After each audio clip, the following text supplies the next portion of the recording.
नमस्कार दोस्तों, अलवर वाले गुरु जी यूट्यूब चैनल में आपका पुनः स्वागत है। मैं प्रदीप शर्मा। अपना कैलेंडर का टॉपिक चल रहा था रीजनिंग में।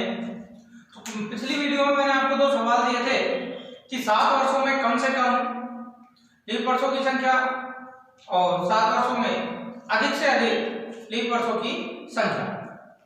उम्मीद करता हूँ आप सभी को इनके आंसर मिल गए होंगे। अगर नहीं भी मिले हैं कोई बात नहीं, आज की वीडियो में हम आपको इनके आंसर बता देंगे, लेकिन उससे पहले उनके आंसर आपको अंत में दिए जाएंगे।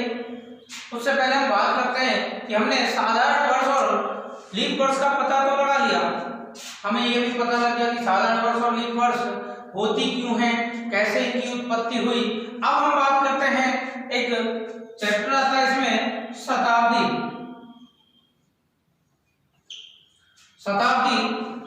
तो शताब्दी 100 वर्षों का एक समूह, 100 वर्षों का समूह शताब्दी कहलाता है। आप हिंदी में पढ़ते हैं कि 100 वर्षों का समूह शताब्दी, 10 वर्षों का समूह दशक कहलाता है। तो शताब्दी तो 1 से लेकर 100 तक ये होती है शताब्दी। आपने कई जगह पढ़ा होगा कि 0 से 1 से लेकर 99 तक को शताब्दी घोषित कर देते, फिर 100 से लेकर 199 तक शताब्दी घोषित कर देते हैं। बिल्कुल गलत है, एग्जाम में धोखा खा जाओ। 1 से लेकर 100 तक जो होता है वो शताब्दी की गिनती में आता है। तो आप इस चीज का विशेष ध्यान रखते हुए ध्यान रखें कि 1 से 100 तक की गिनती हमें शताब्दी के अंदर काउंट करनी है। तो आप शताब्दी की बात करते हैं, जैसे वर्ष 2 प्रकार की होती है वैसे ही शताब्दी भी 2 प्रकार की होती है। पहली साधारण शताब्दी और दूसरी होती है लीप शताब्दी। अब यहाँ पर एक बहुत बड़ा अंतर है, कई बार एग्जामों में पूछ लिया जाता है कि साधारण शताब्दी में लीप वर्षों की संख्या कितनी होती है और लीप शताब्दी में लीप वर्षों की संख्या कितनी होती है। तो मोस्ट इंपोर्टेंट क्वेश्चन, इनके आंसर अलग अलग हैं। तो विद्वानों, साधारण शताब्दी में लीप वर्षों की संख्या होती है 24। कितनी लीप वर्ष होती है? 24 लीप वर्ष। और लीप शताब्दी में लीप वर्षों की संख्या होती है 25। अब आपको ये चीज सुनिश्चित हो गई होगी कि साधारण शताब्दी और लीप शताब्दी में कुछ तो अंतर है, तभी तो इसमें 24 लीप वर्ष आ रही है, उसमें 25 आ रही है। अब इसका जो सार्थक रीजन है वो सुनिए कि साधारण शताब्दी में 24 लीप वर्ष क्यों और लीप शताब्दी में 25 लीप वर्ष क्यों होती है। हमने विद्वानों पिछली वीडियो में देखा था कि पृथ्वी जो सूर्य के चक्कर लगाती है वो 365 सही 1/4 दिन में लगाती है। लेकिन विद्वानों साइंस के अनुसार जो इसका वास्तविक समय है 365 दिन 5 घंटे 48 मिनट और 48 सेकंड होता है।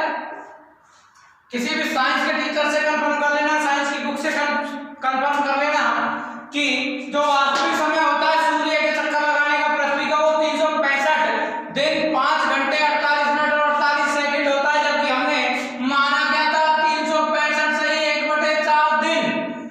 ध्यान रखना, इसका सीधा सीधा अर्थ होता है 365 दिन 6 घंटे।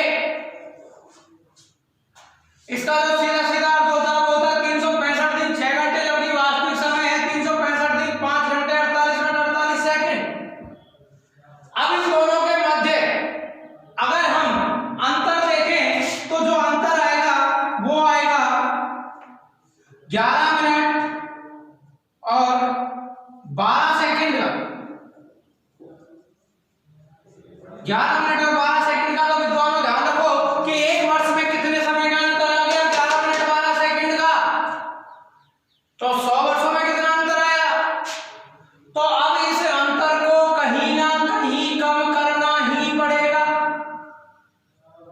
ये अंतर कहीं ना कहीं तो एडजस्ट होगा।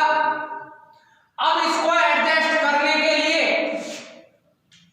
देखिए विद्वानों, ये इसको अगर हम इंटू करें 400 से तो लगभग आता है ये 72 घंटे के,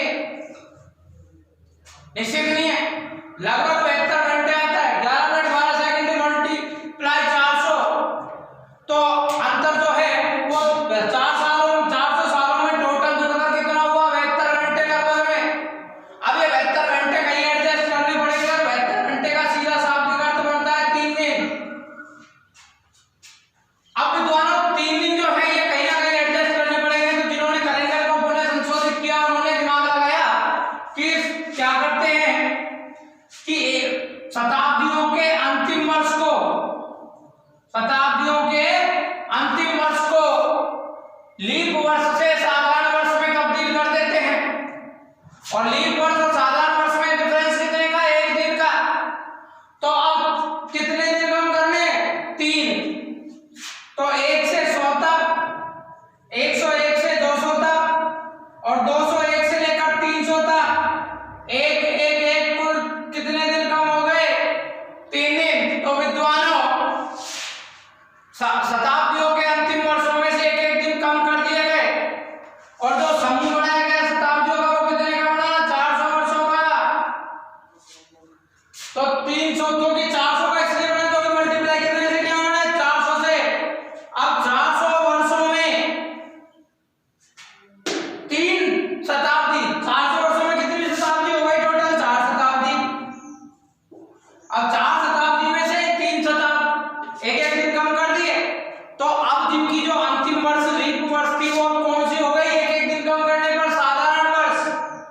तो अब उनमें 25 से घटकर संख्या कितनी रह जाएगी, 24। इसलिए विद्वानों साधारण शताब्दी में हमेशा 24 लीप वर्ष होते हैं और लीप शताब्दी में हमेशा 25 लीप वर्ष होते हैं। तो इस बात का विशेष ध्यान रखें कि साधारण शताब्दी में 24 लीप वर्ष और लीप शताब्दी में 25 लीप वर्ष होते हैं। ये क्वेश्चन बहुत बार पूछा जा चुका है और विद्वानों इन क्वेश्चनों की कीमत उनसे पूछो जो एग्जाम में 1 या 2 नंबर से पीछे रह जाते हैं। अगर उनको इस चीज का पता होता और यही क्वेश्चन आ गया तो उनका सिलेक्शन होते होते रुक जाता है। तो बाबू लालो यहां से हम आगे चलते हैं। जैसा कि आप सभी ने देखा कि शताब्दी का भी हमें अंतर पता लग गया कि लीप वर्ष कितनी होती है, 24 और कितनी होती है, 25। 2 प्रकार के लीप वर्ष होती है, एक साधारण शताब्दी में और एक लीप शताब्दी। अब इसी अंतर को ध्यान में रखते हुए आगे पूरा कैलेंडर हम पढ़ेंगे। चिंता मत करिए, कैलेंडर की एक एक चीज से आपको रूबरू करवा दिया जाएगा। आप छोटे स्तर से लेकर बड़े स्तर तक की कोई भी एग्जाम दे लेना, इनसे बाहर कुछ नहीं जाएगा। ये हमने ये पिछले एग्जाम में आए हुए क्वेश्चनों के आधार पर हमारा अनुभव होता है। अब यहाँ से अब हम देखते हैं कैलेंडर की बेसिक जो हम था, बेसिक नॉलेज थी वो हम पढ़ चुके हैं। अब विद्वानों समय आता है पिछली क्लास में आपको जो 2 क्वेश्चन दिए थे उनको हल करने का। तो पहला क्वेश्चन था 7 वर्षों में कम से कम लीप वर्षों की संख्या कितनी होती है। तो भाई विद्वानों अब आप देखिए कि 7 वर्षों में कम से कम लीप वर्षों की संख्या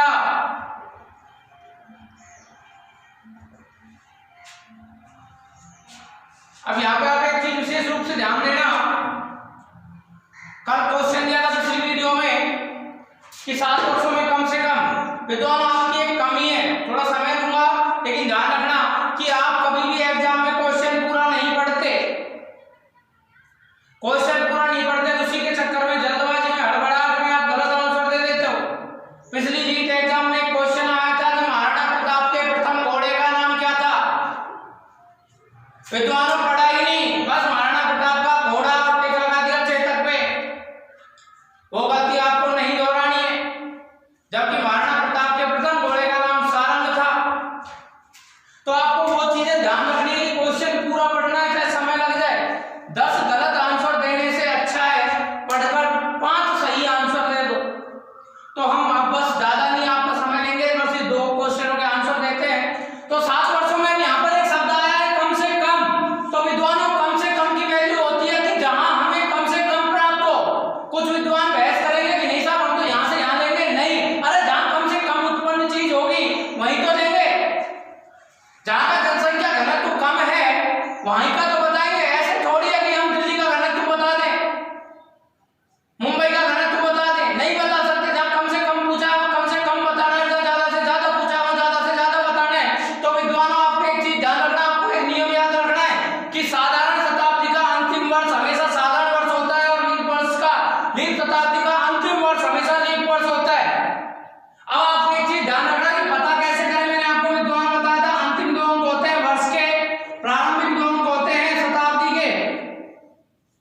जैसे इसमें 4 का भाग दिया, इसमें भी 4 का भाग देना। जिसमें 4 का भाग पूरा पूरा चला जाए वो लीप शताब्दी होगी, और जिसमें 4 का भाग पूरा पूरा नहीं जाए वो साधारण शताब्दी होगी।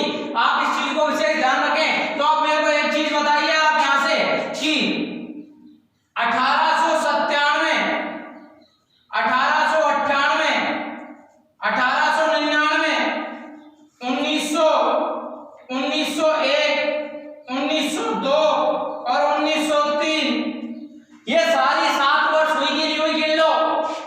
1 2 3 4 5 6 7 वर्ष हो चुकी है। अब आप देखिए साधारण वर्ष और लीप वर्ष का पता करने के लिए अंतिम दो अंकों में 4 का भाग देते हैं। 97 में नहीं जा रहा तो कौन सी वर्ष? साधारण। 98 में नहीं जाता तो साधारण। 99 में भी नहीं जाता तो साधारण। विद्वान 1900 के बाद में बहस करेंगे। 1 में भी नहीं जाता इसलिए साधारण, 2 में भी नहीं जाता इसलिए साधारण, और 3 में भी नहीं जाता इसलिए साधारण। तो 7 में से 6 वर्ष तो साधारण आ चुकी है आपके सामने। अभी मैंने थोड़ी देर पहले आपको एक नियम बताया था कि साधारण शताब्दी का अंतिम वर्ष हमेशा साधारण वर्ष होगा और लीप शताब्दी का अंतिम वर्ष हमेशा लीप वर्ष होगा। तो आप इस चीज का विशेष ध्यान रखें कि 1900, अब प्रारंभ के 2 अंक किसके होते हैं? शताब्दी के। भाग दिया 4 का, जा रहा है क्या पूरा पूरा? नहीं जा रहा। और जब भाग पूरा पूरा नहीं जाता तो कौन सी शताब्दी होगी? साधारण शताब्दी होगी। और साधारण शताब्दी का अंतिम वर्ष कौन सा होगा? साधारण होगा। विद्वान मैंने आपको बताया था कि 1801 से लेकर 1900 तक पूरी शताब्दी होगी, ना कि 1899 तक। ये बहुत से विद्वान टीचर बता देते हैं 1899, बिल्कुल गलत है ये। अब यहां से आप देखिए इसमें 4 का भाग दिया, प्रारंभ के 2 अंकों में भाग पूरा पूरा नहीं गया तो साधारण शताब्दी है। और साधारण शताब्दी का अंतिम वर्ष भी कौन सा होगा? साधारण वर्ष होगा। इसलिए इस क्वेश्चन का आपका आंसर आएगा 0। 7 वर्षों में कम से कम साधारण वर्षों, 7 वर्षों में कम से कम लीप वर्षों की संख्या 0 होती है। कम से कम की बात हो रही है यहाँ पे। और एक जो दूसरा क्वेश्चन था उसका अब इस बेस पर आंसर ढूंढिए, उसका फिर हम अगली वीडियो में बताएंगे। धन्यवाद। और आप एक चीज का विशेष ध्यान रखें, इस चैनल को लाइक करें, शेयर करें, सब्सक्राइब करें, दोस्तों के साथ ग्रुप में भेजें। और कोरोना